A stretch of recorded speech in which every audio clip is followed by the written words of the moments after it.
I've waited 30 years for this. I still remember my last orders. The day the real war began. The rebellion cannot be allowed to persist.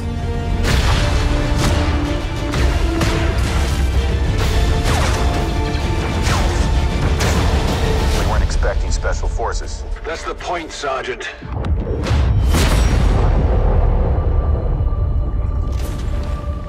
Impossible. Commander, what do we do now?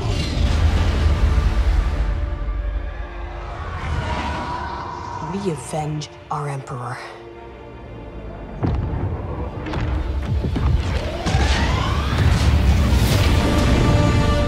Resistance. Rebellion. You will burn these ideas away. Hoth cannot save them!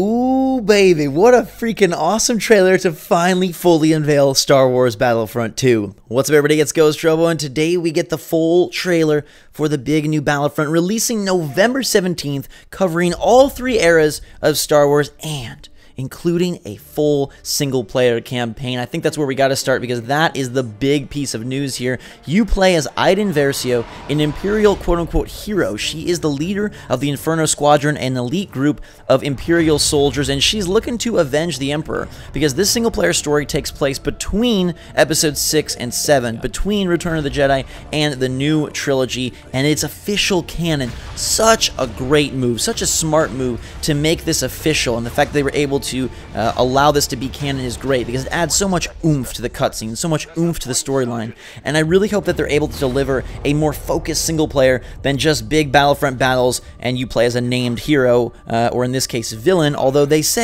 never say that they're villains in the game, which is kind of crazy. So they really want you to embrace sort of the Empire perspective and the dark side perspective and see what it's like to live in that world and live from that mindset rather than the Jedi-focused plot lines we always get. I think that's super freaking cool, and I really hope they're able to deliver something that feels cinematic and something that feels like a great campaign. We see Iden interacting with Luke Skywalker in a cutscene. That seems awesome, and they even say you're going to get to play as Luke Skywalker and Kylo Ren in the campaign. Not sure how that'll fit in or why that will take place, but I hope that they really deliver a hard-hitting, story-focused, super awesome cinematic single-player campaign because they definitely are going all out on the multiplayer side as well. Bringing in all three eras is so cool, and I love that they are really just giving it all to us because Battlefront 1, you know, that was a game that felt very much about withholding. It felt like they were trying to, okay, how can we roadmap out future Battlefront games? So in Battlefront 1, we're only going to give you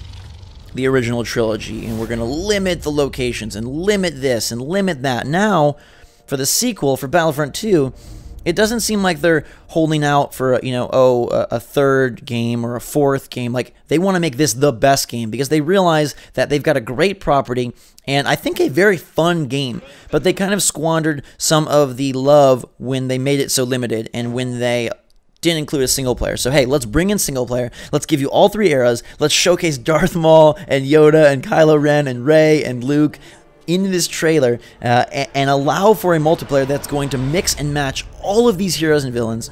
They say that they've renewed focus on space combat and have delivered a fast-paced, really fun, full-on space suite of multiplayer modes, as well as new regular multiplayer modes, 40 player battles, and no season pass, which I think people have to be pretty excited about. I'm sure there still will be DLC. I'm sure there still will be microtransactions, but it seems like they really want to push and pump as much content as possible into players' hands on November 17th, which I think is super freaking cool. Let me know in the comments if you're excited about that, and what part of all this reveal has you most just ready for Battlefront 2. Is it the single-player campaign? Is it the fact that they've chosen an Imperial female Inferno Squadron leader to be at the forefront of that campaign? Is it that they're bringing in Darth Maul and Yoda and Luke and Kylo all in the same game? I hope we get Grievous. He's got to be like the hero that we all want to play as.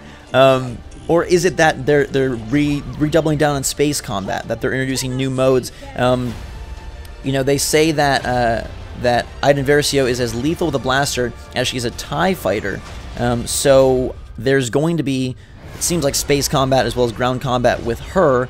But I hope that in her efforts to avenge the Emperor, in her efforts and in her interactions with Luke and Kylo and sort of bridging that gap, we do get more linear style levels, or at least things that feel more like Battlefield levels than just straight up ripped right out of multiplayer and dropped in with this new cool character. So we'll have to wait on that, but they're also doing an EA thing, and I don't know how some of you feel about this, but the game releases on November 17th, but if you pre-order the Deluxe Edition, you get to play the game on November 14th, so 3 days early. And then if you do EA Access or Origin Access, you get the first trial on November 9th. So there are 3 launch dates, technically, for this game. And people with EA Access and Origin Access get to play 8 days before the real game. So we've seen this trend of incentivizing pre-orders, incentivizing deluxe editions, incentivizing service plans with earlier release dates, and it seems like this one being such a hot property, people are probably going to want to grab that deluxe edition or probably want to grab EA Access. And I don't know, I feel 2 ways about it. One, I think it's kind of dumb. I wish they just launch everything on the same day so that everyone could play at once.